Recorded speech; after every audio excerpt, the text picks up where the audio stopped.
Buenas noches, 6:05.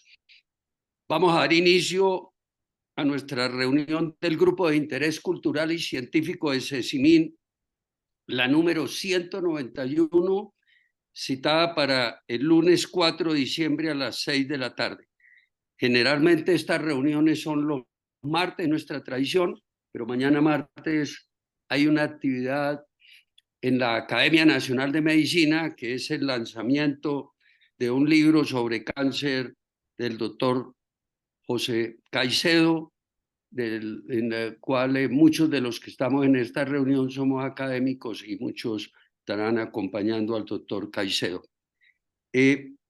Vitamina D, más que una vitamina.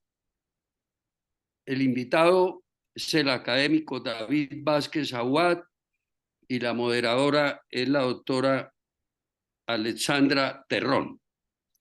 Ya es conocido por muchos, pero pues es nuestra costumbre presentarlos a los dos. ¿Quién es el doctor David Vázquez Aguad? David es médico cirujano, especialista en ginecología y obstetricia, en perinatología y desarrollo humano, en epidemiología, en densitometría clínica internacional de la Sociedad de Densitometría Clínica y en seguros y seguridad social.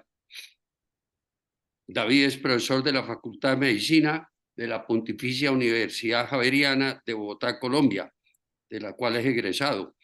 David es experto en menopausia y climaterio, maestro latinoamericano en endocrinología ginecológica, miembro de número y el actual vicepresidente de la Academia Nacional de Medicina de Colombia. David es presidente y miembro honorario de la Asociación Colombiana de Menopausia. Board member de la International Academy of Human Reproduction. Honor member de la World Society of Cosmetic Gynecology. Fellow de la American College of Obstetricians and Gynecologists. David tiene 9 libros publicados, 6 consensos, precisamente el de la vitamina D es el último. Hace menos de un mes se hizo el lanzamiento en la Academia de Medicina. 6 consensos, múltiples capítulos en libros de ginecología, obstetricia, múltiples publicaciones en revistas indexadas, múltiples intervenciones en eventos científicos nacionales e internacionales y ha sido jurado de varias revistas científicas en español y en inglés. Muchas gracias, doctor Vázquez, por habernos aceptado esta invitación. La moderadora va a ser la doctora Alexandra Terrón Lozano. Ella es médica de la Universidad del Rosario en medicina interna y en endocrinología. Alexandra es expresidente de la Asociación Colombiana de Osteoporosis y Metabolismo Mineral, ACOM. Es miembro de número de la Asociación Colombiana de Endocrinología. Las siglas son ACE. Es miembro de ASO-Menopausia, capítulo Bogotá, la Asociación de Menopausia. Es presidente de la Asociación Colombiana de Centros de Investigación Clínica. Las siglas son ACIC, así, actual miembro del Consejo Asesor y actualmente es directora médica del Centro de Investigación Uniendo en Bogotá. Bienvenida, doctora Alexandra. Sé que va a ser una reunión muy productiva, nos la vamos a gozar todos porque el tema de la vitamina D tiene que ver con muchos de nosotros. Y bueno, sin más preámbulos, te dejo la palabra. Tú nos vas a contar un poquitico cómo vas a hacer la mecánica y gracias nuevamente por la participación de los dos. Tiene la palabra, doctora Alexandra. Gracias, doctor Ramírez, muy amable por la invitación, por la presentación. Yo les voy a contar un poquito, como ustedes ya están acostumbrados en estas reuniones, yo voy a hacer una breve, muy breve introducción al tema, una abrebocas para que sea David uno de los coautores de este interesantísimo libro del cual tuve el privilegio de escribir uno de los capítulos, pues nos cuente en extenso realmente lo que significa el libro. Pero algo muy sugestivo es el título, indudablemente, vitamina D, más que una vitamina. Y recordemos que una vitamina generalmente se ha definido como una sustancia que es fundamental para las funciones metabólicas, para las funciones celulares en el cuerpo. Y hay 13 vitaminas esenciales que son, como su nombre lo dice, esenciales para el funcionamiento de nuestro organismo. Y hay una característica casi que común a todas ellas, y es que son micronutrientes esenciales. Eso quiere decir que se necesitan en muy pequeña cantidad, pero que debemos consumirlas a partir de la dieta, porque usualmente nuestro cuerpo no tiene la capacidad de producirlas. La vitamina D es una excepción. La vitamina D ya empieza a diferenciarse un poco de las demás vitaminas, porque si bien la podemos encontrar, pero de forma muy escasa en muy escasos alimentos, la vitamina D tenemos la capacidad de sintetizarla en nuestra piel bajo ciertos, digamos, parámetros y bajo cierta exposición al sol, pero es una característica importante de la vitamina D. Y hasta hace relativamente poco, hasta hace tal vez unos 10, 15 años, todos los que nos atraía la vitamina D nos atraía porque también nos atraía el metabolismo fosfocálcico, el metabolismo del fósforo, del calcio, de la salud ósea. Y en esto sabemos mucho y en esto hemos trabajado mucho y David ha sido un pionero también en trabajar todos estos temas de salud ósea asociados a la vitamina D. Sin embargo, la vitamina D, más que una vitamina, ha evolucionado por sí misma y a nivel de la literatura mundial se le han encontrado muchísimas otras propiedades, funciones y órganos en los cuales puede funcionar. Y de esto estoy segura que el doctor Vázquez nos va a hablar, cómo en su libro se aborda desde la historia misma de la vitamina D todas esas nuevas funciones, algunas más conocidas, otras mucho menos conocidas y por explorar, y lo que será el futuro de la vitamina D, que es el capítulo con el cual concluye el libro de el doctor David Vázquez y el doctor David Fusaro. De tal manera que muchas gracias, David, por tus constantes proyectos siempre interesantes en cuanto a la producción literaria en medicina.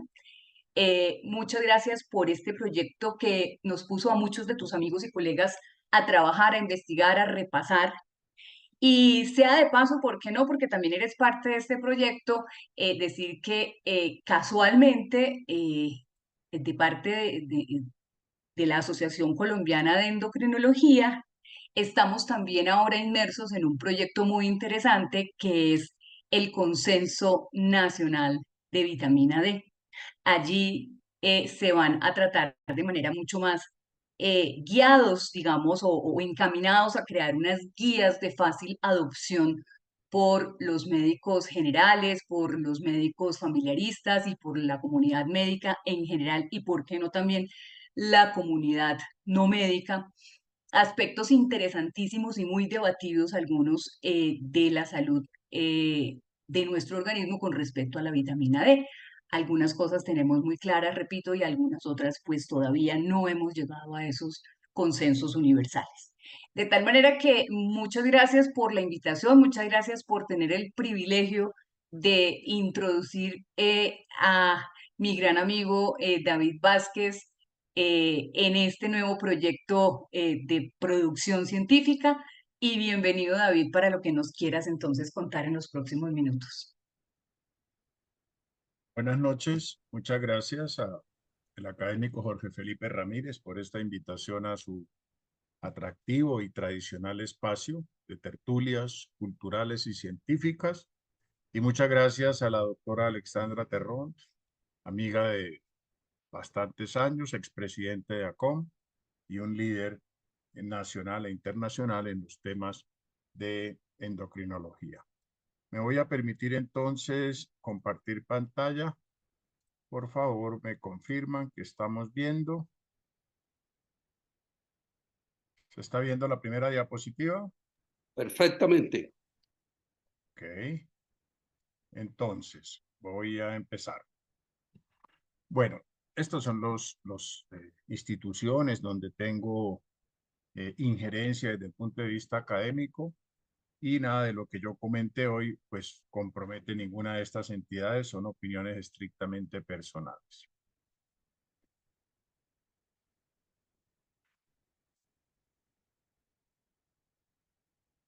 Vitamina D, más que una vitamina. El título, como ya lo comentó la doctora Terrón, pues es sugestivo porque la vitamina D es más que una vitamina, es una prohormona y es una prohormona porque necesita de nuestros órganos y tejidos para convertirse en el metabolito activo. Las vitaminas, pues, que son aminas de la vida, quiere decir compuestos proteicos, tal como las consumimos, actúan, pero la vitamina D debe hacer ciertos pasos en el cuerpo, específicamente en el hígado y en el riñón, para convertirse en el calcitriol, conocido que es el metabolito activo. También he colocado el logo del Congreso Mundial de Menopausia de hace un año en Lisboa, en razón de que esta misma conferencia la dicté en Lisboa en idioma inglés y fue muy bien recibida y por eso mucho lo he extraído de ahí. También quiero decir que los conflictos de interés que tengo en vitamina D pues son múltiples debido a que he recibido apoyo y patrocinio y mucha ayuda de parte de la industria farmacéutica, pero ni en mi libro ni en esta conferencia recibí ningún tipo de sugerencias, ni apoyos financieros, ni mucho menos para ello. De tal manera que esto me permite libertad de acción. ¿De dónde he extraído lo que voy a comentar hoy con este distinguido auditorio? Pues traigo esta diapositiva que me gusta, que es de Edward Deming, un matemático de la Universidad de Chicago, que dice que sin data tú eres solo otra persona con una opinión. De tal manera que me gusta siempre mostrar de dónde saco la data, porque realmente es lo que hace que la medicina como ciencia avance. La he sacado de Cochrane, de las guías europeas de NICE, de vitamina D, de esta que fue mi primera publicación de vitamina D, que fue en el año 2013, es decir, estoy publicando de vitamina D desde esa época. Muy importante el consenso colombiano de expertos en vitamina D, que tuvimos oportunidad de hacer y yo tuve la responsabilidad de liderar, que está publicado en la revista de la Academia Nacional de Medicina, junio del 17, y que contó con expertos de diferentes campos, como geriatría, cardiología, ortopedia, reumatología, oncología, endocrinología, ginecología y bioestadística. Es un consenso que realmente ha sido muy bien recibido y como bien lo dijo Alexandra, en este momento estamos trabajando con la Asociación Colombiana de Endocrinología en el consenso de vitamina D, que esta asociación lidera y que también será una gran guía de aquí en adelante para estos temas. La parte de cardiovascular la he extraído de la maestría que hizo el doctor Armando Gómez Ortiz, cardiólogo, que seguramente muchos de ustedes conocen porque es de Bucaramanga, compañero mío del Colegio San Pedro y de la Universidad Javeriana.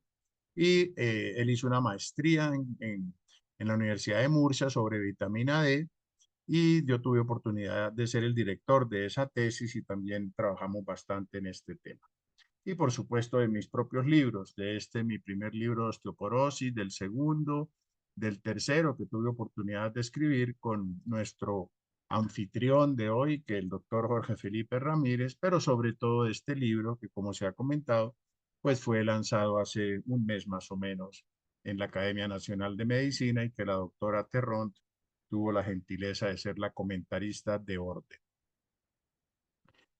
Aquí está más o menos lo que yo comentaba. La vitamina D es la vitamina que nos da el sol. Por esa razón, el epígrafe de nuestro libro, que dicho sea de paso, escribí con el argentino David Fusaro, un director del Instituto Ginecológico de Buenos Aires, un amigo y colega muy brillante.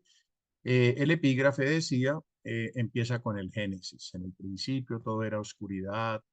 Bueno, entonces la luz del sol es nuestra fuente de vitamina D porque el sol hace que en la piel que existe una sustancia que se llama 7-hidrocolesterol se convierta en colecalciferol.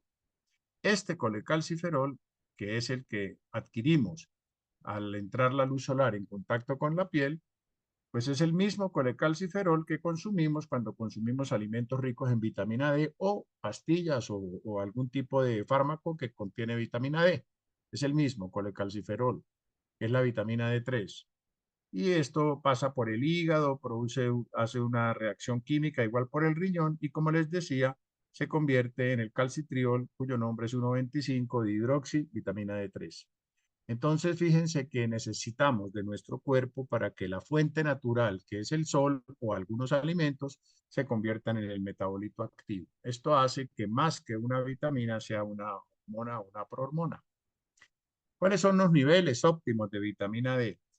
Anoto que voy a tratar de hacer esta charla lo más sencilla posible, en razón de que la mayoría de los que asistimos a este evento pues no son médicos, de tal manera que voy a hacerla lo más sencilla y si algo queda oscuro, pues en la discusión al final de la presentación lo comentamos. Los niveles óptimos de vitamina D, según el consenso colombiano, deben estar por encima de 30 nanogramos por mililitro.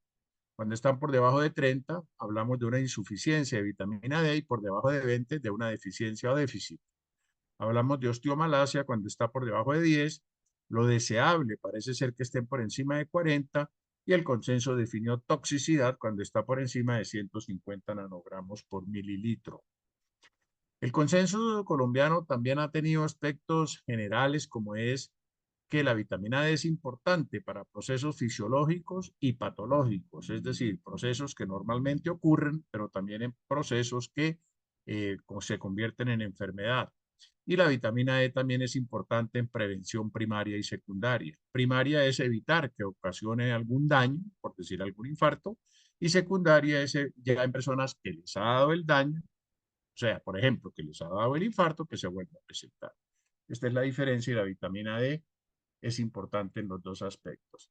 También el consenso comentó que no está sobredimensionado el papel de la vitamina D, porque como se ha encontrado muchos usos y mucha importancia en diferentes sistemas, como lo voy a mostrar, pues muchas personas creen que se está sobredimensionando su papel, pero el consenso dejó claro que no se está sobredimensionando, sino que simplemente se están descubriendo acciones que antes no conocíamos. En Colombia existe, como en el mundo, una prevalencia muy alta de déficit y de insuficiencia de vitamina D. Esto es un resumen de 34 estudios que muestran que más de 2/3 de nuestra población de mujeres posmenopáusicas tienen niveles inadecuados de vitamina D y esto es igual como se observa en el resto del mundo. Nosotros no somos ajenos a la epidemia de hipovitaminosis D. Entonces, comentaba la doctora Terrón de que donde más hemos estudiado vitamina D es en el sistema osteomuscular y es así porque la insuficiencia, el déficit de vitamina D es lo que se llama raquitismo. Tal vez algunos de ustedes recuerdan cuando uno estaba pequeñito que le decían que tiene que comer porque si no se vuelve raquítico. Pues realmente lo que es el raquitismo es los niveles bajos de vitamina D y es en el sistema osteomuscular donde más hemos tenido acciones. Sabemos que la vitamina D, su principal efecto es hacer que en el intestino se absorba el calcio. Es decir, actúa a nivel del enterocito, que es la célula del intestino que absorbe para que el calcio se absorba. De manera que si nosotros no tenemos niveles adecuados de vitamina D, lo primero que va a suceder es que el calcio que consumimos y que debemos consumir, porque es el que nos mantiene nuestros huesos, amén de una cantidad de efectos que tiene el calcio en la coagulación, en la contracción muscular, en la contracción cardíaca, etcétera, pues esa absorción se va a ver reducida. Y al reducirse la absorción de calcio, como un mecanismo de compensación, se aumenta la hormona paratiroidea. Es una hormona que producen las paratiroides, que son unas glándulas pequeñitas que quedan en el cuello. Y al aumentar la hormona paratiroidea, pues se hace esto para que tratar de extraer calcio de donde hay. ¿Y dónde hay calcio? Pues en los huesos. Entonces, al extraer calcio de los huesos, pues empieza a bajar la masa del hueso y se corre el riesgo de que se presente osteoporosis. Y por otra parte, al presentarse osteoporosis, pues la densidad mineral ósea se va a disminuir con un riesgo altísimo de fracturas. Si a esto le sumamos que la vitamina D tiene una función muy importante en la unión entre el nervio y el músculo para evitar las caídas, que son claves, si nosotros tenemos un hueso frágil y unas caídas aumentadas, pues vamos a tener un aumento del riesgo de fractura que realmente es un problema serísimo en la población adulta mayor. De tal manera que al analizar la vitamina D, pues lo primero que tenemos que ver es si realmente sirve para reducir las fracturas. Ustedes ven en la diapositiva una fractura del cuello del fémur, una fractura de la cadera, que son muy, muy comunes en las pacientes que tienen osteoporosis y que son muy graves en razón de que aumentan la posibilidad de muerte y de pérdida de la autonomía, de la independencia de la vida de las personas. Entonces, lo que se ha observado es que cuando nosotros administramos 800 unidades al día o más de vitamina D, nosotros podemos tener una reducción importante del riesgo de fractura de cadera. Este es un metaanálisis. Metaanálisis quiere decir muchos estudios que se analizan al tiempo y este metaanálisis mostró que esa es la dosis mínima, 800 unidades. La dosis mínima que debemos consumir de vitamina D al día o su equivalente. De una vez lo comento. La vitamina D es liposoluble, es una vitamina que se deposita en el tejido graso y que nosotros podemos administrarla diaria, semanal, mensual, porque se va a depositar en la grasa y se va a ir liberando. De tal manera que cuando yo digo 800 unidades, es lo mismo que si estuviera diciendo 5.600 unidades a la semana o 24.000 unidades al mes, etcétera. Es decir, pueden tener una equivalencia. También sabemos que la vitamina D, cuando su nivel se baja, puede aumentar las fracturas en la columna, que son fracturas muy, muy delicadas.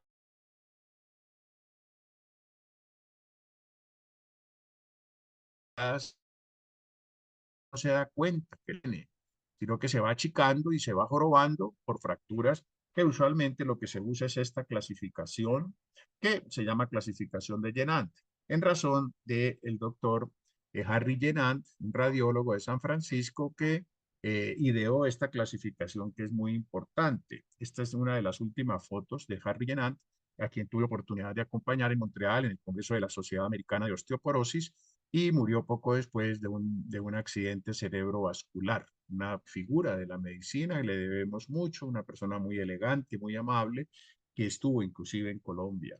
Entonces, la clasificación de estas fracturas, como la ven ustedes aquí, fractura no necesariamente tiene que romperse el hueso, sino acuñarse, aplastarse, y por eso, repito, la señora se achica o se joroba, y en la clasificación de Jenant, que fue la que usó este grupo de Barranquilla, liderado por el doctor Haller, lo que se observó con significancia estadística es que a medida que la vitamina D iba disminuyendo, la posibilidad de fracturas de columna iba aumentando.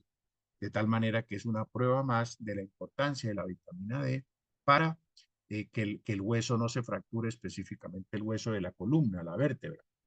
Pero también sabemos que la persona mayor es muy susceptible de caídas. Se sabe que un adulto mayor se cae en promedio 3 veces al año y entonces evitar la caída es fundamental porque la caída pues no va a ocasionar la fractura, sobre todo de cadera y de muñeca, que son las tres fracturas de la osteoporosis: cadera, muñeca y columna. Fíjense en esta diapositiva, esto es lo típico de un anciano y sabemos que la vitamina D actúa a nivel muscular en las fibras musculares de tipo 2 para hacer más fuerte el músculo y evitar la caída. Pues bien, lo que se sabe con los estudios es que al tener ingesta adecuada de vitamina D, nosotros podemos lograr una reducción hasta del 22% en las caídas y de esta manera evitar la fractura.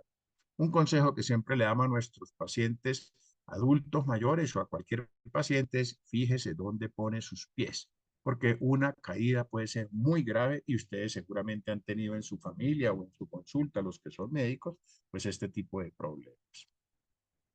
Pero pasando a otro tema, la vitamina D cada vez se le encuentran más utilidades, por ejemplo, en la ginecología y obstetricia, que es mi especialidad. En fertilidad, por ejemplo, sabemos que en los centros que hacen fertilización in vitro y tratamientos complejos para fertilidad, es importantísimo tener niveles normales de vitamina D para que prenda esa fertilización, para evitar los abortos espontáneos. Y sabemos que las mujeres que tienen vitamina D normal tienen 4 veces más éxito en los programas de fertilización in vitro. De tal manera que es fundamental estas señoras que tengan vitamina D normal, y sabemos que en todo estudio de fertilidad, sobre todo en parejas maduras, que cada vez vemos más mujeres de 35, 40, 45 que quieren tener bebé, pues es importantísimo asegurarnos buenos niveles de vitamina D. Una enfermedad común en las mujeres es el ovario poliquístico. Son mujeres obesas, con acné, con hirsutismo, con problemas metabólicos, diabetes. Y lo que se sabe, este es un estudio colombiano de Germán Barón, es que las mujeres que tienen ovario poliquístico se asocian con niveles bajos de vitamina D. Solo el 21% de las mujeres en este estudio con ovario poliquístico tenían niveles normales, es decir, 4 de cada 5 tenían vitamina D baja.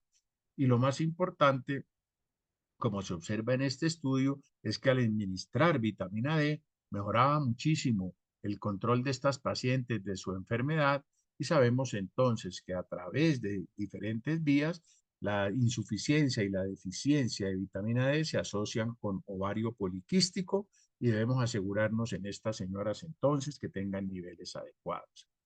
En cáncer se ha investigado también mucho la vitamina D. Este es un capítulo de uno de mis libros que escribe el doctor Ariel Sánchez, un osteólogo argentino muy importante, en el cual él explica que la vitamina D regula muchos procesos celulares que tienen que ver con cáncer, como apoptosis, proliferación, diferenciación, modulación de respuesta inmune, y sabemos que algunos cánceres son menos comunes en los individuos que se asolean. Esto se empezó a ver desde la década de los 40. Desde hace 80 años vieron que las personas que tenían cáncer de piel por el sol tenían menos cánceres de otro lado.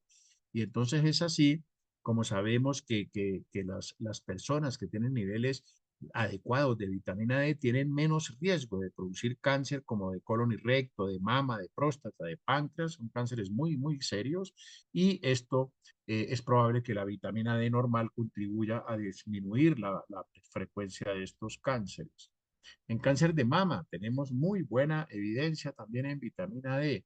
Sabemos que hay menos cáncer de mama en los países donde hay más sol, y que la reducción puede llegar a ser tan alta como hasta el 65%. También sabemos que al reducirse la vitamina D va a aumentar el tamaño y la diferenciación se va a disminuir de los tumores cancerígenos, y eso es, eso es mal pronóstico. Y también sabemos que los tumores del seno que tienen receptores de vitamina D en el seno tienen una supervivencia libre de enfermedad más larga. O sea, es bueno tener receptores de vitamina D en los tumores cuando se resecan en la cirugía. Estos son dos estudios alemanes en los cuales se muestra con significancia estadística que el cáncer de mama premenopáusico, que es el más grave, es decir, en mujeres jóvenes, es más común en mujeres que tienen niveles inadecuados de vitamina D, y asimismo la mortalidad por cáncer de mama es más alta en mujeres que tienen niveles inadecuados de vitamina D. De manera que todas nuestras pacientes oncológicas deben asegurarse que tengan niveles adecuados de vitamina D, y en general sabemos que la mortalidad global se aumenta cuando la vitamina D está baja.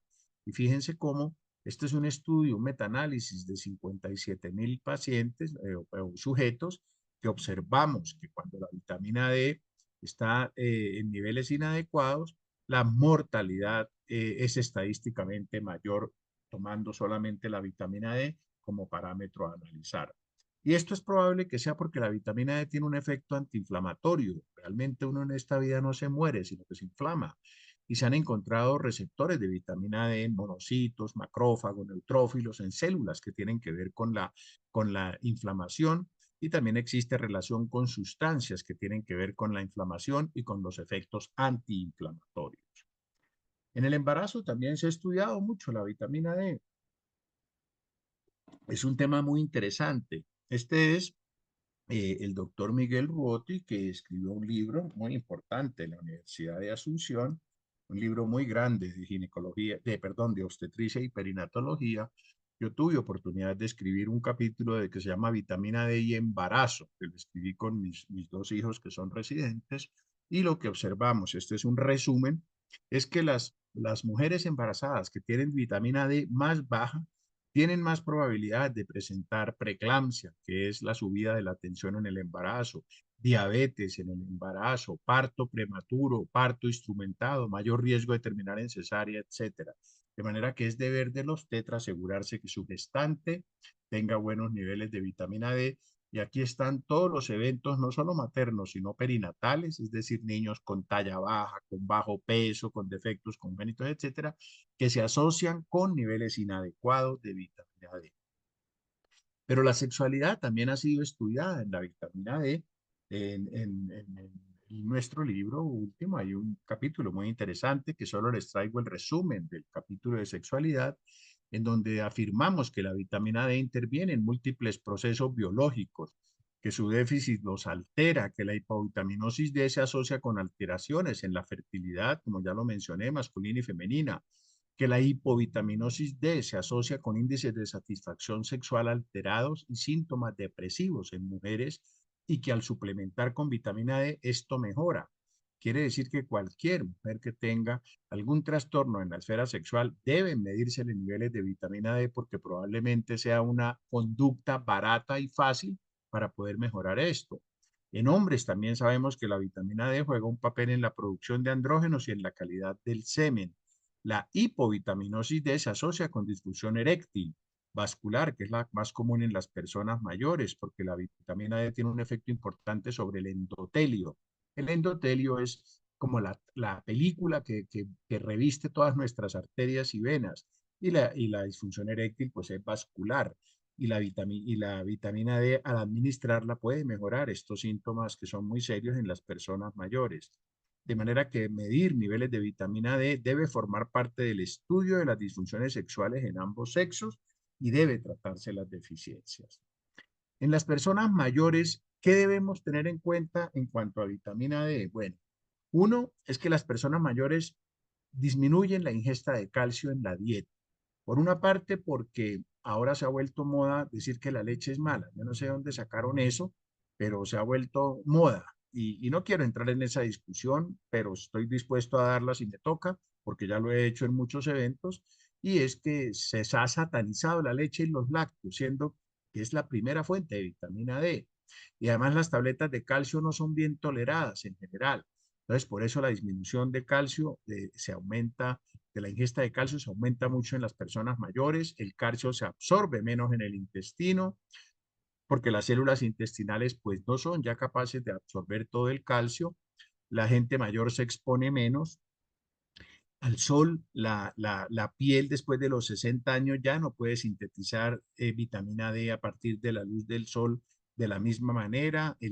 Todo paciente mayor tiene falla renal con el tiempo, entonces hay mayor pérdida renal del calcio. Y como ya les mencioné en un principio, el riñón es importante para hacer la última hidroxilación de la vitamina D para convertirla en calcitriol. Entonces, si los riñones no están bien, esta capacidad se va a perder y por último, pues las personas mayores son muy polimedicadas, toman muchas pastillas para muchas cosas, la tensión, el colesterol, la tiroides, etcétera. Entonces tienen renuencia a tomar aún más medicamentos. ¿Cómo se debe entonces hacer la suplementación con vitamina D? El consenso dijo que una adecuada exposición solar es suficiente en personas menores de 50. ¿Qué es adecuada? 20 minutos al día, no tiene que quemarse la piel, simplemente 20 minutos al día, ojalá al mediodía, entre las 10 de la mañana y las 3 de la tarde, puede ser en los brazos, en las piernas, con eso es suficiente. Tampoco tiene que quemarse, es la luz del día. Cualquier sustancia, así sea un bloqueador solar, una crema humectante, va a bloquear esta acción del sol, de manera que no es bueno colocarse cuando se va a hacer la exposición ningún tipo de sustancia en la piel. Y también sabemos que la suplementación impacta la mortalidad, como ya lo demostré. Comentaba Alexandra que los alimentos no son muy ricos en vitamina D y es verdad. Acuérdense que lo mínimo son de 800 a 1000 unidades al día. Y fíjense que lo único que tiene eso es el aceite de hígado de bacalao. Pero pónganse la mano en el corazón a ver quién todos los días se va a tomar una cucharada de emulsión de Scott. Si con la emulsión de Scott, pues prácticamente nos torturaron en la infancia. Entonces, fíjense que los demás alimentos como los pescados, como la leche, etcétera, no son tan ricos en vitamina D. Por esa razón, en las personas mayores no suplementar. ¿Y cómo se suplementa? Pues la suplementación normal, ya lo habíamos dicho, mínimo 1000 unidades al día o su equivalente. Cuando hay insuficiencia, o sea, los niveles están entre 20 y 30, damos de 1000 a 2000 unidades al día. Y cuando están por debajo de 20, de 2000 a 6000 unidades al día o su equivalente, semanal, mensual, etcétera. Es muy importante tener en cuenta que si el paciente es obeso, y en Colombia pues hay muchísima obesidad ya, si el paciente es obeso debemos darle el doble de la dosis de vitamina D. También cualquier esquema sirve, diario, semanal, mensual, lo importante es que se lo tome. ¿Y quién debe escogerlo? Pues el paciente, si él quiere tomar todos los días, perfecto, o cada semana, cada mes. Él debe escoger y debe escoger la dosis que nos asegure que sí se la va a tomar. De tal manera que con él se debe hablar o con ustedes, que si me están escuchando, qué dosis quieren, cómo les gustaría tomársela y háganlo de manera que tengan las bondades de la vitamina D. Dosis por encima de 300.000 unidades por dosis no las recomendamos y las llamamos megadosis. Ahorita les explico por qué. Porque este es un estudio de Chris Gallagher, un doctor muy importante que ha venido aquí a Colombia 2 veces y en el cual demuestra que al administrar vitamina D de manera alta podemos aumentar el riesgo de caídas. Entonces la dosis ideal puede estar alrededor entre 1200 y 3600 unidades al día o su equivalente. Menos de eso no es bueno, más de eso no es bueno. Entre 1600 y 3200. La Sociedad Americana de Geriatría recomienda lo mismo que recomendamos nosotros en nuestro consenso, es decir, no administrar dosis mayores a 300.000 unidades y siempre tratar de administrar dosis entre 1000 y 4000 inclusive en las personas mayores, dice al día, la Sociedad Americana de Geriatría. Debemos siempre discutir con los pacientes si prefiere dosis menos frecuentes. Algunos lo asocian la toma semanal de algo, mensual de algo, entonces es importante es que el paciente se lo tome. ¿Qué quiero que lleven entonces a su casa de vitamina D? Que es muy importante en situaciones fisiológicas y patológicas, que el sol sigue siendo la principal fuente en menores de 50 años, que la suplementación la hacemos con colecalciferol, que es la misma sustancia que nos da el sol o que nos dan los alimentos y que nos dan las pastillas, que se puede administrar a intervalo diario, semanal, mensual, sin problema, que dosis mayores a 300.000 por dosis no es bueno dar, que la dosis de 1000 hasta 6000 unidades al día son seguras y eficaces, que parece ser que la dosis más segura van entre 1600 y 3200 unidades al día, que la hipovitaminosis D, cuando la vemos en nuestros pacientes, debe investigarse y tratarse, que las dosis menos frecuentes es probable que hagan que los pacientes se la tomen más, pero eso lo debe decidir el paciente, porque debe ser él el que dice cuál es la dosis, y también vale la pena notar que la intoxicación con vitamina D es extremadamente rara, de manera que es un punto que no debe darnos temores al administrar vitamina D. Hace unos años, Jeanne Moreau, una actriz francesa, dijo que las vitaminas no son para mantener a raya la muerte, sino el deterioro. Y es probable que tenga razón. Todos nos vamos a morir, pero es probable que las vitaminas, en particular la vitamina D, tenga bondades en nuestro proceso de envejecimiento. Y hoy en día lo que tenemos de vitamina D, el conocimiento es como un iceberg. Lo que está por encima es básicamente el raquitismo y las cuestiones osteomusculares, pero es probable que la mayoría las acciones de la vitamina D las desconocemos. Y les voy a decir por qué.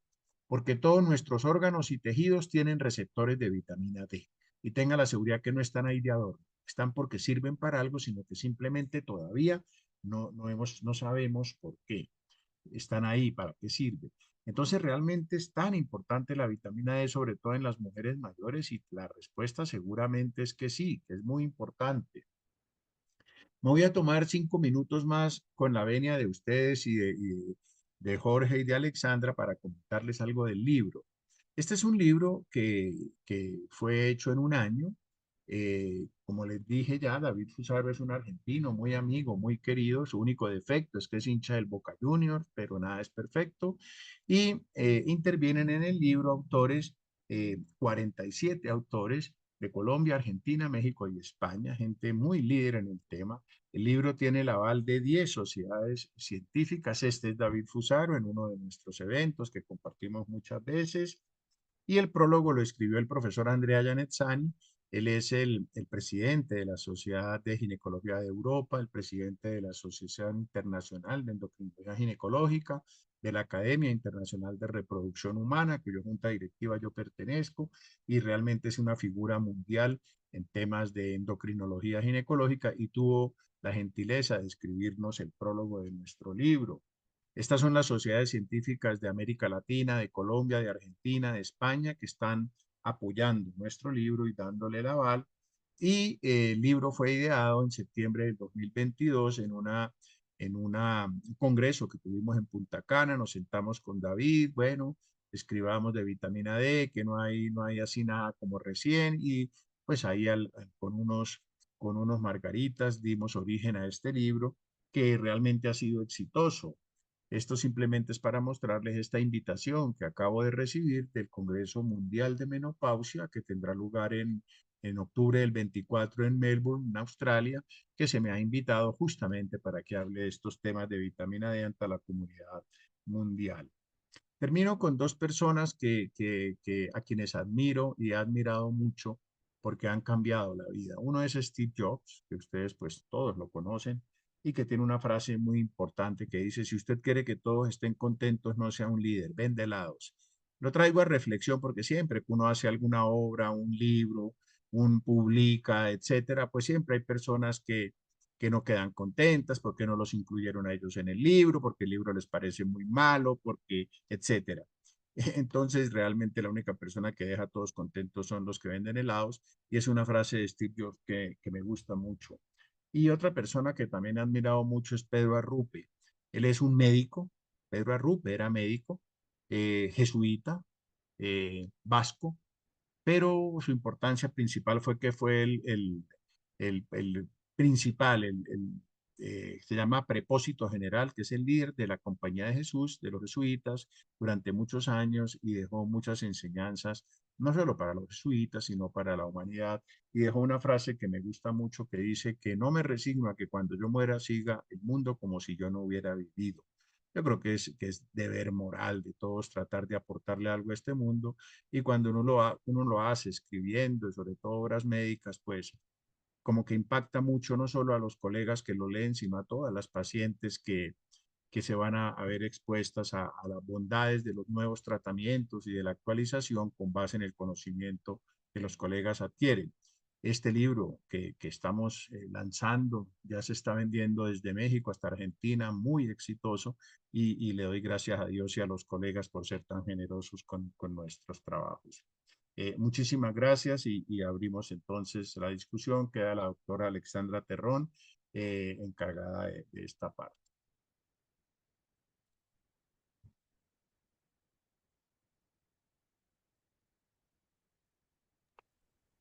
Muchas gracias, David, por esta muy completa eh, resumen de una larguísima historia que es la de la vitamina D. Y naturalmente contiene ese resumen, tu más reciente libro. No tengo todavía preguntas en el chat, los animo a que hagan preguntas porque estoy segura que todos nos hemos abocado a preguntarnos, no importa cuál sea nuestra edad, si debemos tomar, si es el momento de tomar vitamina D o no, cada uno de nosotros. Y en este sentido, David, sé que lo explicaste, pero me parece que es un punto que amerita comentar tal vez un poco más para claridad de todos los asistentes. Como se ha vuelto de moda, muchos pacientes ya llegan a la consulta sugiriendo, a veces con razón, otras veces no tanto, que pues desean que se les mida la vitamina D o que se les suplemente la vitamina D. A nivel mundial en la literatura hay un poco de alerta porque si bien hemos aprendido muchísimo de la vitamina D en otros aspectos de nuestra salud diferente a la salud musculoesquelética, también es cierto que los sistemas de salud a nivel mundial se han desbordado y han tenido un impacto importante en el cubrimiento de todas estas mediciones de vitamina D en la población general. Entonces, quisiera que nos comentaras algo de ese, digamos, ese problema que también tenemos que tener nosotros como médicos en cuenta, con una responsabilidad social de sistemas de salud que claramente no tienen recursos infinitos, y cuándo deberíamos pedir y no pedir la cuantificación de vitamina D en un paciente. Bueno, muchas gracias, Alexandra, porque es un punto fundamental. En todos mis libros, y este no es la excepción, hay un capítulo que se llama farmacoeconomía. En mis libros de osteoporosis, de menopausia, de hormonas, y en este, y ese capítulo siempre le dejo la responsabilidad al académico Diego Rosselli. Es una de las personas que más sabe de farmacoeconomía, quizás en el mundo, y no hay duda de que en Colombia es el líder en este campo. ¿Qué tan rentable es para la sociedad pedir niveles de vitamina D y suplementar vitamina D? ¿Es costo efectivo? ¿Es costo beneficioso? ¿Qué es lo que tú estás planteando? Yo pienso que hay indicaciones precisas para pedir niveles de vitamina D. Por ejemplo, una paciente que tenga osteoporosis. Tenemos que medirle niveles de vitamina D. Un paciente que sea obeso, un paciente que tenga alto riesgo cardiovascular, un paciente que tenga dolores musculares, un paciente que esté consumiendo estatinas. Las estatinas son unas drogas muy buenas que sirven para reducir el colesterol y que se toma mucho, pero sabemos que las personas que toman estatinas no solamente tienen mucho riesgo de dolores musculares, sino que también al tener niveles bajos de vitamina D le va a aumentar este riesgo. Entonces, son indicaciones muy precisas, pacientes oncológicos que tengan una enfermedad maligna, pacientes que estén en un proceso de fertilidad, pacientes que tengan ovario poliquístico. Entonces, hay una cantidad de indicaciones que son precisas y que son lo que yo digo, sí o sí, se les pide.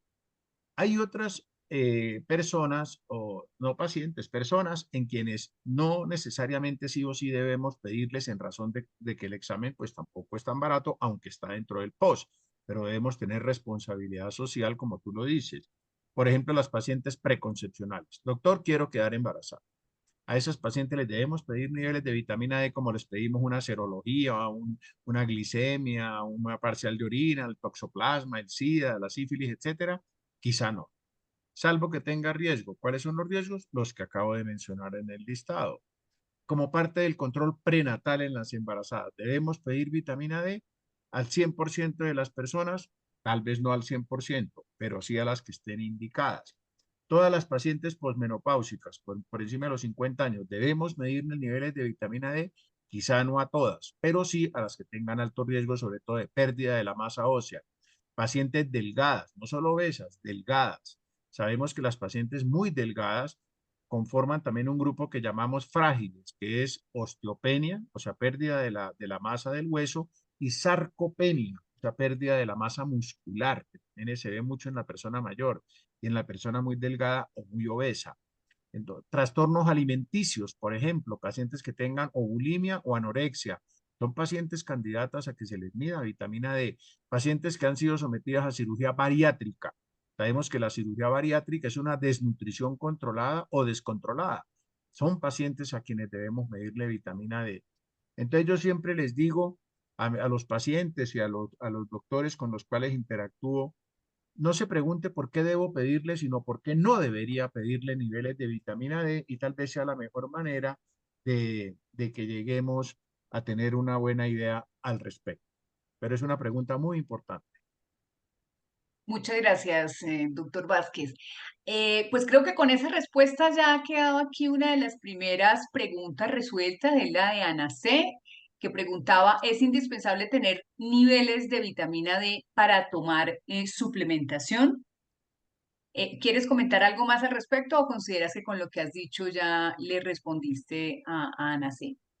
Es una buena pregunta. Si debo medir niveles, lo ideal es que sí. Lo ideal es que sí. Pero si yo estoy en un área rural en donde no tengo la oportunidad de pedirle niveles. Si tengo una paciente con osteoporosis, una paciente desnutrida, una paciente muy delgada, muy obesa, esa paciente yo estoy autorizado, digámoslo así, a darle suplemento D, aunque no tenga unos niveles normales. Pero lo ideal, por supuesto, siempre es tener para ver, para saber cómo empiezo. Sí, yo tal vez complementaría que definitivamente, como siempre en medicina, acudimos a los factores de riesgo en cada paciente. Si un paciente tiene un factor de riesgo, claro que sí lo ideal es medir vitamina D, pero por el X o Y razón no la podemos medir porque, como tú dices, está en un área rural o bueno, hay cualquier otra falencia, hay enfermedades, hay entidades que sí o sí requieren suplementación de vitamina D, por lo menos lo mínimo de las 1000 unidades que tú nos estabas contando. Es el caso claro de la osteoporosis, es el caso claro de las enfermedades malabsortivas, sean primarias o secundarias a una cirugía bariátrica y muchas más que tal vez el listado se nos va ampliando cada vez que conocemos un poco más de la vitamina D. Bueno, aquí tenemos otra pregunta de María Cardoso. Nos pide eh, que nos aclares, porque dice, usted dice que el bloqueador solar también bloquea la vitamina D. ¿La ropa que bloquea el sol también bloquea la vitamina D? Pregunta María Cardoso. Claro. A ver, no bloquea la vitamina D, bloquea la acción de la luz solar sobre la piel. No es que bloquee exactamente la vitamina D, simplemente evita que la luz solar, que el rayo ultravioleta llegue a contactarse con la piel, que es lo que necesitamos. Cualquier crema, así sea humectante, bloqueador solar, maquillaje, base, lo que sea, que esté impidiendo la película, que forme una película para evitar que la luz solar entre directa sobre la piel, te bloquea esa acción que tiene el sol sobre la piel para producir colecalciferol. Eso sí, y cualquier ropa, por supuesto. Por ejemplo, en los países árabes, en los estados del sur de los Estados Unidos más asoleados como Texas, Arizona, Nuevo México, hay más déficit de vitamina D que en los otros estados y en los otros países, sencillamente porque la gente no deja ni siquiera el ojito pelado a la luz del sol. Son personas que se visten con ropas que bloquean totalmente el sol por obvias razones, no lo voy a discutir, pero son personas que tienen alto riesgo. Además de que nuestra propia raza hispana es un bloqueador solar. De hecho, en los Estados Unidos, la Asociación Americana de Endocrinología las coloca a los hispanos y a los negros como población de riesgo porque la melanina de nuestra piel es un filtro solar. De tal forma que yo sí recomiendo que se exponga los brazos al menos al sol durante 20 minutos entre las 10 de la mañana y las 3 de la tarde en lo posible, todos los días porque es la fuente natural de vitamina D. Doctora Bien. Alexandra, ¿me permite un comentario? Claro que sí. Bueno, muy bien. Primero, nuevamente felicitar a David por esta exposición tan clara, sencilla, que entendible para médicos y no médicos. Y pues no puedo dejar de pasar el momento para reforzar algo que David dijo muy claro, lo digo como ortopedista y como su especialista en patología de columna. La importancia de manejar unos niveles normales de calcio, de prevenir la osteoporosis, la osteopenia y por ende, pues todo lo que nos mencionó sobre la vitamina D. David mostró claramente los efectos nocivos de estos procesos bajos en calcio, que son las llamadas fracturas sin estrés, fracturas voluntarias por severas osteopenias o osteoporosis. Y eso es lo que tenemos que evitar, porque la fractura distal del radio, llamada fractura de Coles, pues es la menos grave. Tiene hoy en día tratamiento quirúrgico, se puede hacer con una anestesia regional del brazo sin las complicaciones que puede tener, como lo mencionó David, y es a lo que quiero hacer referencia sobre una fractura del cuello del fémur, una fractura que en un alto porcentaje puede terminar en un reemplazo total de cadera y ojalá la indicación sea el reemplazo y no una osteosíntesis, porque pueden demorar hasta 6 meses sin apoyar con todas las complicaciones que eso conlleva. Y las fracturas de columna, que son muy frecuentes, en donde afortunadamente la gran mayoría se pueden manejar con procedimientos quirúrgicos menores, como es la colocación de el cemento óseo en la fractura, la vertebrosifoplastia, pero de todas maneras, en los mejores centros y en las mejores manos, tiene complicaciones indeseables como el cemento que se salga en una fractura torácica hacia el canal, producir una lesión neurológica irreversible. Si estamos hablando de lesión lumbar, puede producir una lesión radicular por el daño de un nervio o lo que conocemos, que no es muy frecuente, pero pueden producir tromboembolismos masivos con muerte súbita del paciente. Estamos hablando de procedimientos que se hacen con anestesia local o sedación, pero se pueden presentar. Entonces el comentario va a que lo más importante es prevenirlo. Y como ortopedista quiero decir algo. Verdad, los ortopedistas no estamos entrenados para el manejo de osteoporosis. Hay hoy en día una subespecialización dentro de la ortopedia que se llama la ortopedia geriátrica. Ellos, que son muy pocos los que hay, pero están entrenados en el manejo de esto y lo que nosotros hacemos, yo por lo menos, es remitirles para que hagan el manejo integral, como remitírselo a un endocrinólogo o a un buen internista que está entrenado en esto. Pues las mujeres generalmente pues van donde sus ginecólogos, que también, lo puedo decir, no todos están entrenados en estos, sino personas como David y el grupo que están dedicados a este tema específico dentro de la ginecología. Entonces el comentario va a eso, que pensemos que en la tercera edad se presenta el tema de la osteoporosis. Creemos que es solamente de mujeres. No, señor, los hombres también padecemos de osteoporosis en un porcentaje menos, pero la padecemos. Eso no quiere decir que no tengamos que hacernos nuestros exámenes screening para ver los niveles, como se decía, de calcio, de vitamina D, de todo, para prevenir llegar a estas complicaciones severas desde el punto de vista de muerte, que lo hay, hasta el punto de vista de lesiones neurológicas en la columna irreversibles que pueden presentar por la fractura per se o por el tratamiento con el cemento óseo, la vértebra y la cifoplastia un poco menor.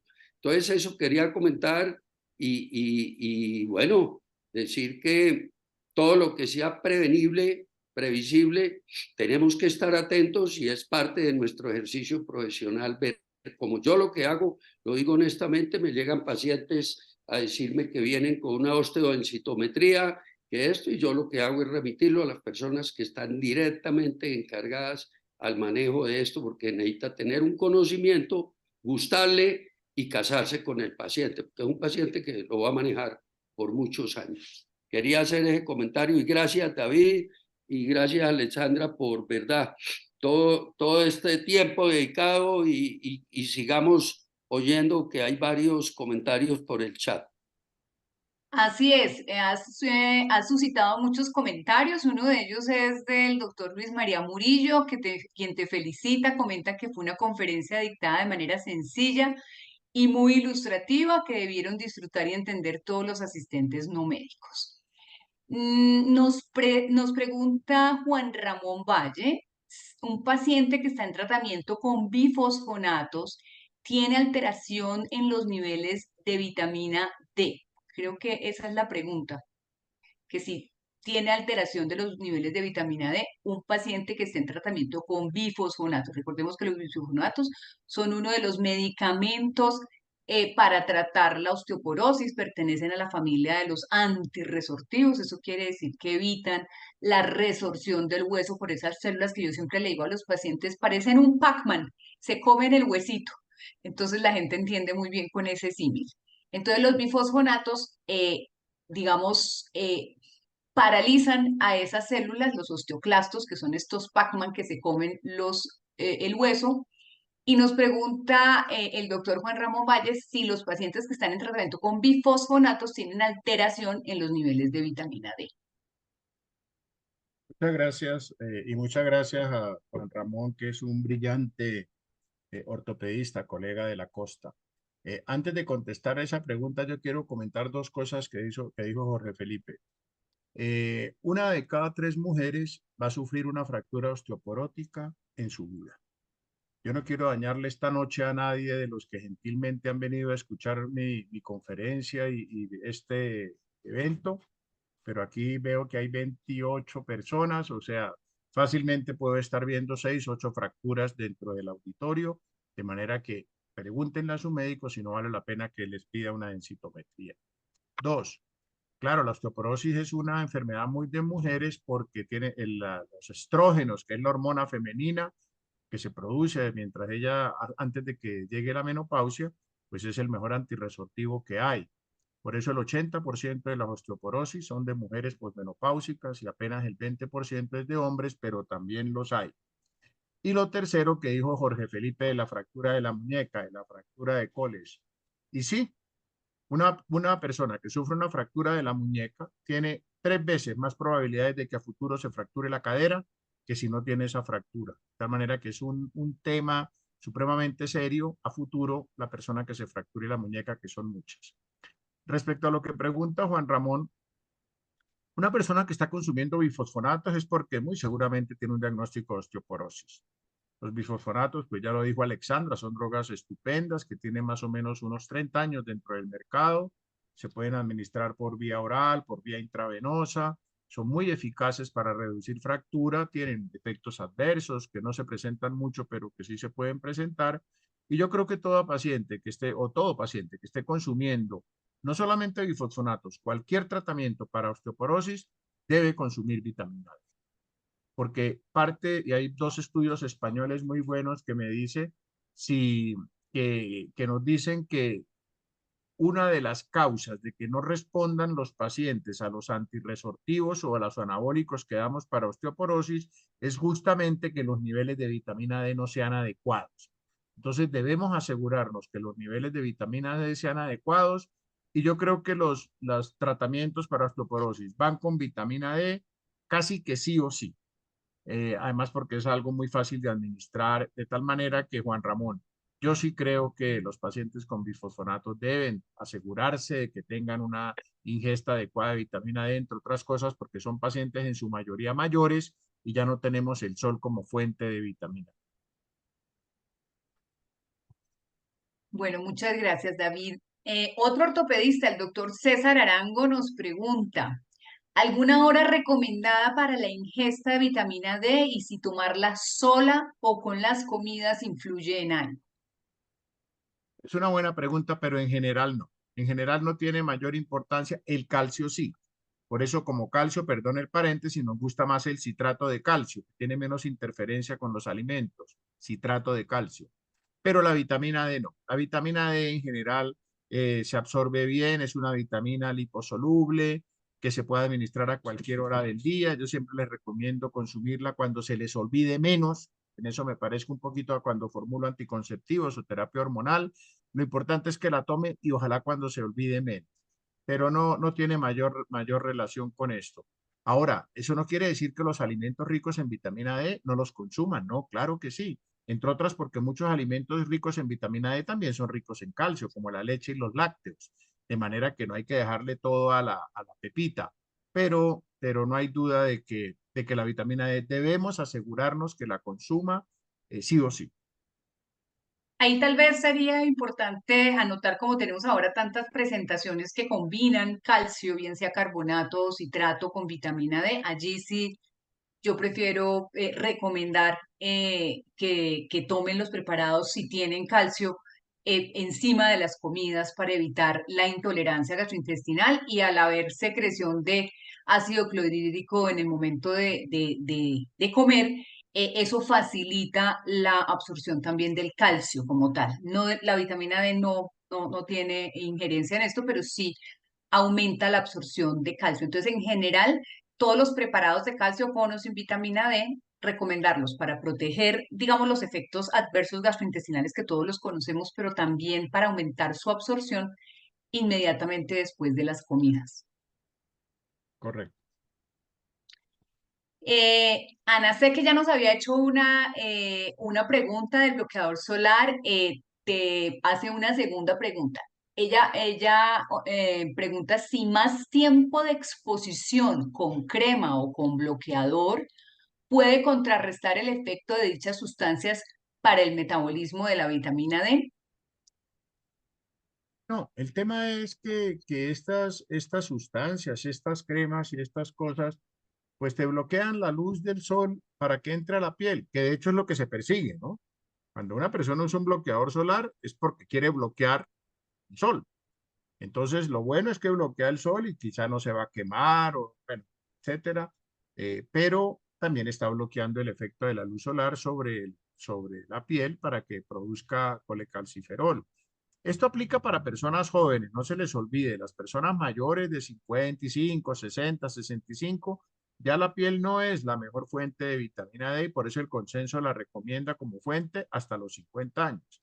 De tal manera que yo creo que en las personas mayores hay que ser generoso con la suplementación. Hay muchísimas presentaciones hoy en día en Colombia. Creo que Colombia es de los países, yo que viajo con frecuencia por América Latina, es de los países donde tenemos más posibilidades, digamos, comerciales de vitamina D, de tal manera que eso es una ventaja para nosotros. Pero definitivamente la luz solar es buena para personas jóvenes, pero no es lo suficientemente buena para personas maduras. Así es. En personas jóvenes, de todas maneras, insistir, existe el daño solar y existe el fotoenvejecimiento, como yo le digo a mis pacientes mujeres, que todas somos muy vanidosas, de tal manera que tratar de que nunca la zona expuesta sea la cara, y como bien lo ha dicho David, que sean 10 a 15 minutos. Se han hecho estudios en donde se ha calculado que con 10 a 15 minutos de exposición solar, 3 veces a la semana, generalmente brazos, tórax, aquí la B del descote, y si el clima lo permite, en las piernas, es suficiente, y evitar el enrojecimiento de la piel. Cuando hay enrojecimiento de la piel ya hablamos de quemadura, y esa quemadura no es necesaria para sintetizar eficazmente la vitamina D. Recordemos que la mayoría del espectro solar es radiación ultravioleta del tipo A, y una pequeña porción es del tipo B o beta. Y realmente es esta radiación ultravioleta B, que es un pequeñísimo porcentaje de la radiación ultravioleta total, la que es más eficaz para la síntesis en la piel de vitamina D, de tal manera que no llegar al enrojecimiento, porque eso ya significa sobreexposición y pues otros daños que no queremos causar en la piel. Bueno, no veo más preguntas, pero estoy segura que yo voy a proponer un tema que a mí como endocrinóloga me apasiona, y es todo lo referente a la vitamina D y ahora todo el síndrome metabólico. Recordarán ustedes que el síndrome metabólico es todo lo que hace referencia al sobrepeso, a la resistencia a la insulina, a la prediabetes, a la elevación de los niveles de colesterol y también de tensión arterial. Son todos estos factores de riesgo que aumentan finalmente el riesgo cardiovascular y el riesgo metabólico, traducido esto en una diabetes, y cómo muchos de los aspectos que hoy en día conocemos y que antes no conocíamos tanto de la vitamina D se empezaron a conocer por estudios epidemiológicos, o sea, simplemente de asociación. Las personas con obesidad tienen niveles más bajos de vitamina D. Las personas con diabetes tienen menos niveles de vitamina D. Las personas con ciertas enfermedades cardiovasculares tienen menos niveles de vitamina D.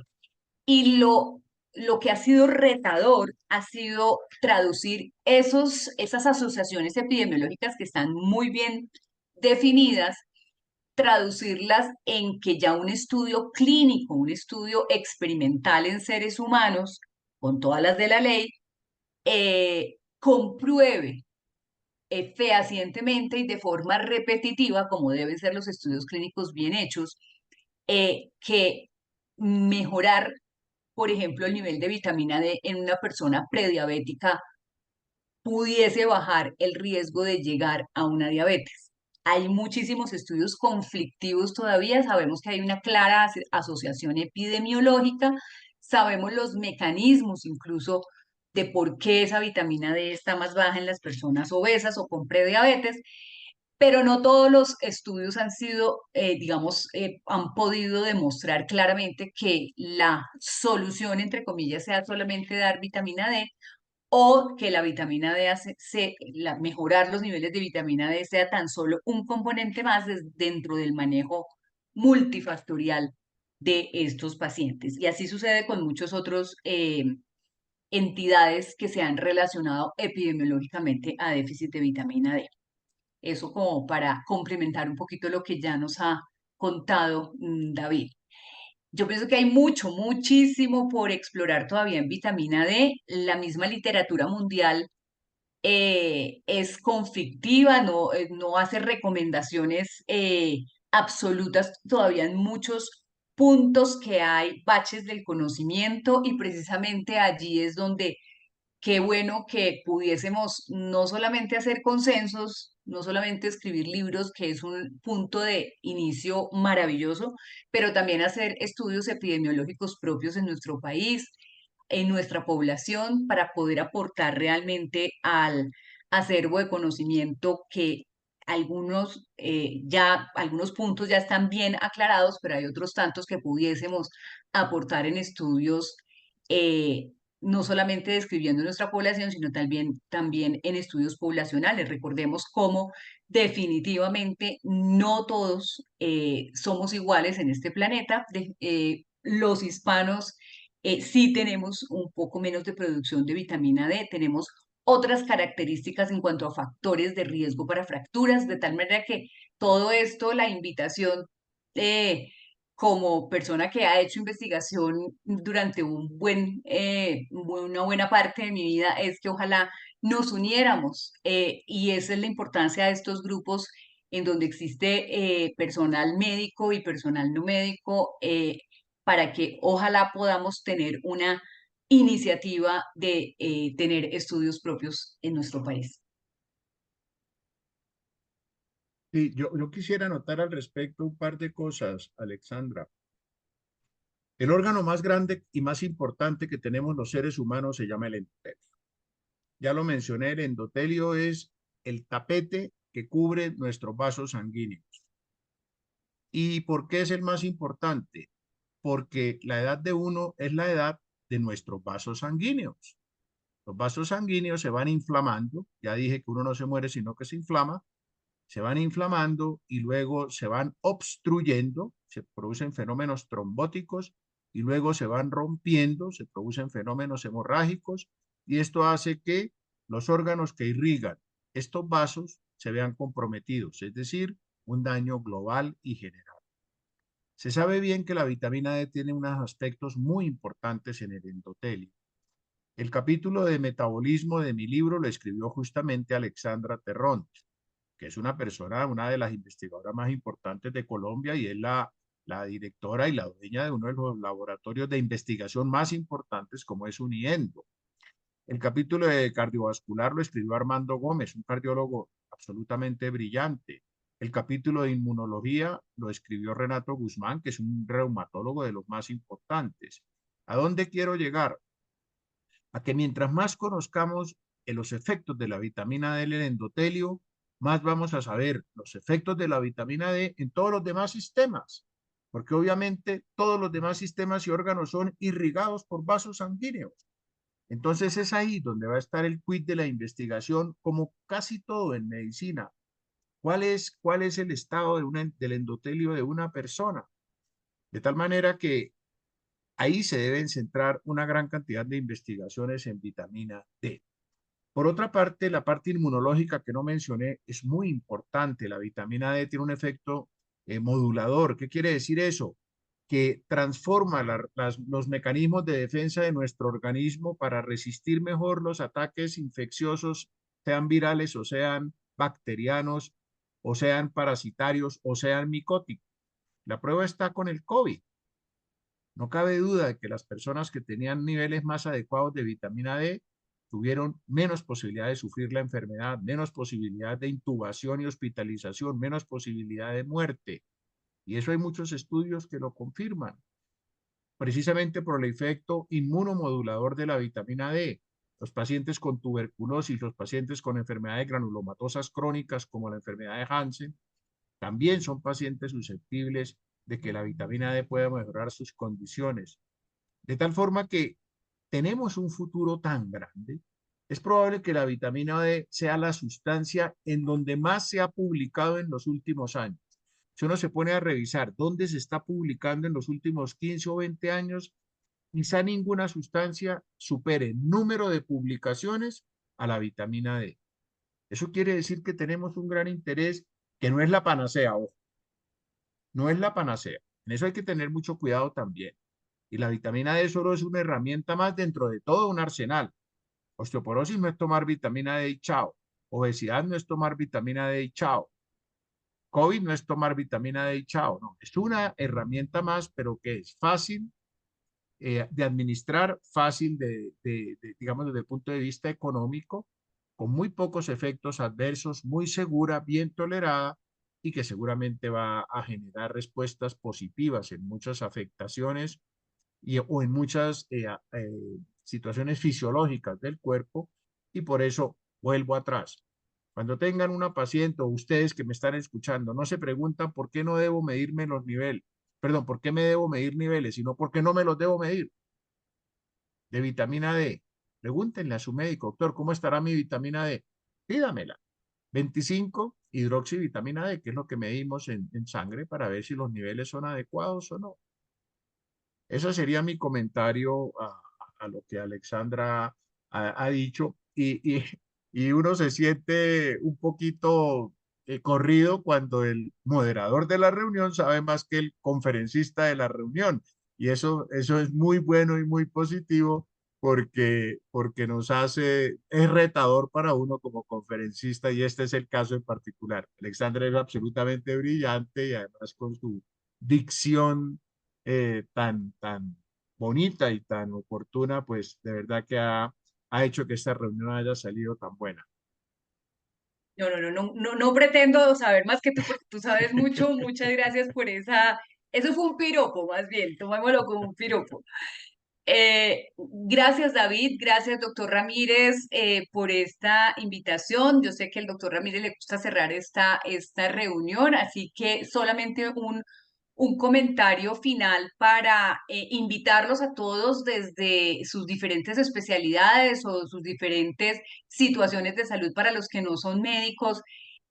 Pues interesarse en el tema de la vitamina D, muy al lugar la aclaración de David, no es la panacea, porque realmente, así como hay estudios en donde ayuda para muchas cosas, en otros simplemente se ha visto que solo dar vitamina D sin, por ejemplo, un programa de ejercicio, de mejoramiento de la fuerza muscular en el caso de la sarcopenia en los pacientes mayores, mejoramiento en la ingesta de proteínas en esos mismos pacientes, pues nada es la panacea, es solamente una pieza más en el rompecabezas que debemos esa pieza aprenderla a encajar en diferentes rompecabezas, en el osteomuscular, en el cardiovascular, en el metabólico, en el ginecobstétrico, en el de fertilidad, porque realmente se maneja, se quieren niveles diferentes, se tiene evidencia diferente en cada una de esas muy diferentes áreas del conocimiento en la medicina, y pues sí, de acuerdo. Nada es la panacea, pero es una pieza importantísima dentro de nuestra salud y por eso la vitamina D es mucho más que una vitamina. Muchas gracias por la invitación. Felicitaciones por este nuevo libro en tu larga lista de libros y ya hemos comentado que no será el último. Y muchas gracias, doctor Ramírez, por la invitación. No, Alexandra, antes de cerrar, es nuestra costumbre promover la próxima reunión, que va a ser la número 192. Creo que la última del año, porque ya no queremos que se crucen las novenas con las reuniones para que cada uno pueda tener sus espacios familiares para las novenas. Y por un tema netamente logístico,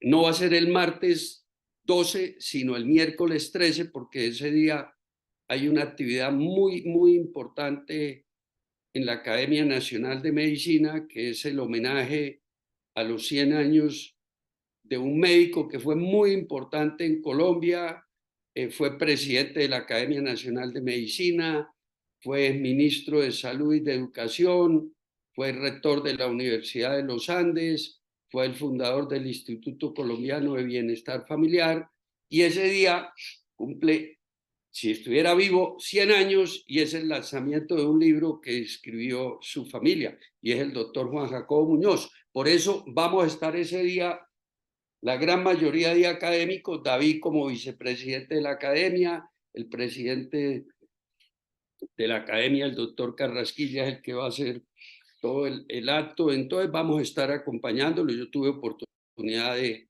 trabajar con el doctor Juan Jacobo Muñoz durante muchos años en las juntas directivas de Colsanitas, de clínicas. Entonces, por eso la vamos a hacer el miércoles 13 y va a ser la última del año. Pero un tema interesantísimo: estado actual de la reforma de la salud. ¿Por qué? Porque la semana pasada y esta semana van a haber más cosas a nivel de Cámara de Representantes, donde está aprobado a dedo, con mermelada, la gran mayoría de ítems que tienen ellos. Por eso hemos invitado a una persona que también es académico de número, el doctor Germán Redondo, que me atrevo a decir que es de los médicos que más conocimientos tiene sobre la reforma de la salud, sobre la ley estatutaria que en el 2016 salió con un grupo de asociaciones, pero con el liderazgo de la Academia de Medicina, y el moderador es otra persona, médico, que también tiene muchísimo conocimiento de este tema, que es el doctor Fernando Salgado. Entonces, queremos oír en qué va a terminar la reforma de la salud en la Cámara.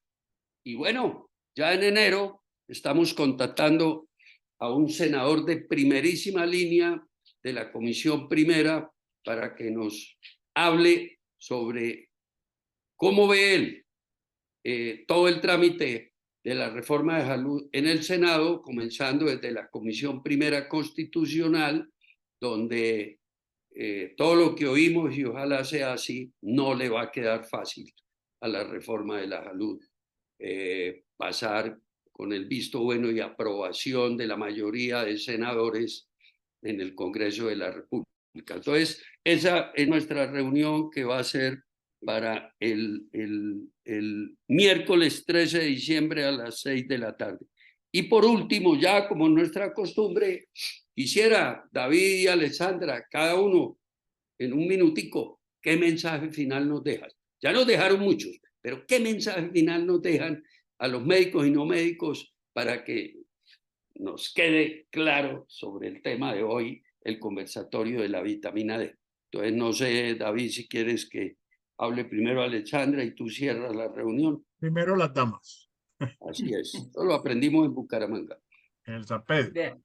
en el San Pedro, sí. Bueno, muy amables. Me abruma tanta caballerosidad, pero los conozco y sé que son de verdad caballeros. Eh, el mensaje final es que realmente la vitamina D es mucho más que una vitamina, es una prohormona y una hormona que tiene enzimas que la activan en muchísimos tejidos diferentes solamente a los clásicos que siempre hemos conocido como hígado y riñón, pero en muchos otros tejidos tenemos enzimas que permiten esa activación de la vitamina D, pero lo más importante que ya David mencionó, tenemos receptores tanto a nivel de las membranas celulares como a nivel nuclear de esa vitamina D. Y para algo están allí, ya lo dijo David. Y tal vez estamos solamente descubriendo, midiendo y conociendo de una forma muy primaria todas esas funciones adicionales a lo que ya conocíamos del sistema osteomuscular. Así que el mensaje es que la vitamina D va a dar mucho más que hablar, mucho más que investigar, mucho más que aprender. Como siempre debemos tener esa actitud de aprendizaje, los médicos y también los pacientes que nos tengan un poquito de paciencia a los que no hemos aprendido suficiente todavía, pero en realidad es una sustancia, una hormona, diría yo, prometedora. Es un reto también en Colombia bajar toda esa información mundial para tener también nuestras propias guías, nuestros propios consensos, nuestros propios acuerdos, incluso en temas tan básicos como la forma de medir en los laboratorios la vitamina D, que es un reto también técnico que tenemos. Así que, no, agradecidísima por la invitación, pero sobre todo por un tema tan prometedor y que a mí de manera muy personal me entusiasma y me apasiona. Y esperamos, David, que sigamos trabajando con vitamina D para mucho tiempo más. Muchas gracias a Alexandra por haber tenido la gentileza de moderar esta reunión y a Jorge por la invitación. Hace 150 años en las minas de carbón del norte de Inglaterra, cuando la revolución industrial estaba en su apogeo y la Inglaterra victoriana tenía carbón para mover sus máquinas de vapor, los niños y las personas también mayores trabajaban sacando el carbón en las cuevas y los socavones, y ahí empezaron a darse cuenta de que algo había en el sol que al estar ausente producía una enfermedad a la cual llamaron raquitismo. Ahí empezó la historia de la vitamina D hace 150 años, y hace 100 años, exactamente en el año 1922, se publicó el primer artículo sobre vitamina D, de esa sustancia que ya habían descubierto la vitamina A, la B y la C. Entonces dijeron, ¿y esta cuál letra sigue? La D, vitamina D. Ese es el origen de la vitamina D como término. Cada vez vamos a saber más. Nosotros, pues, quizá no nosotros y nuestros hijos y nietos es probable que sepan más de vitamina D, como es apenas lógico. Nosotros sabemos más que nuestros padres, pero en la medida en que sigamos trabajando, investigando, publicando, botando corriente, como digo yo, con respecto al tema, pues vamos a saber más para beneficio de nuestros pacientes, que en últimas es a quienes nos debemos. He disfrutado mucho esta noche, he disfrutado como siempre la presencia de mi gran amigo Jorge, más que amigo, un hermano, y de Alexandra, que es una persona que goza de mi más profunda admiración como mujer, como líder y como endocrinóloga. A todos los que tuvieron la gentileza de acompañarnos, pues mi más profunda gratitud. Y Jorge, tienes la palabra para clausurar el evento. Oh, nuevamente agradecerle a David, a Alexandra, a Cristina por toda la parte logística. A ella no la vemos, pero si no fuera por ella no podíamos hacer estas reuniones. Mañana ella nos envía la grabación exacta como quedó, queda en YouTube y yo se la mando a todos los que quieran porque vale la pena oírla y a pesar, pues hoy estuvieron 40 personas conectadas directamente, más con acompañantes yo le calculo 60 personas, pero la cantidad de gente que la oye en un segundo tiempo por temas que no pudieron conectarse hoy son muchos, entonces queda grabada. Y bueno, gracias a todos y esperamos vernos el miércoles próximo para hacer nuestra reunión número 192 y la última del año 2023 con un tema que va a estar muy, muy interesante y actualizado, y saber cómo cerramos el año en el Congreso de la República con todo el trámite de la reforma a la salud. Gracias, buenas noches y descansen. Jorgito, muchas gracias por tan interesante reunión y gracias a los ponentes de esta maravillosa charla. Gracias, Gracias, gracias, gracias. Gracias por la compañía. Gracias. Buenas noches. Feliz noche para todos. Bueno, descansen. Gracias.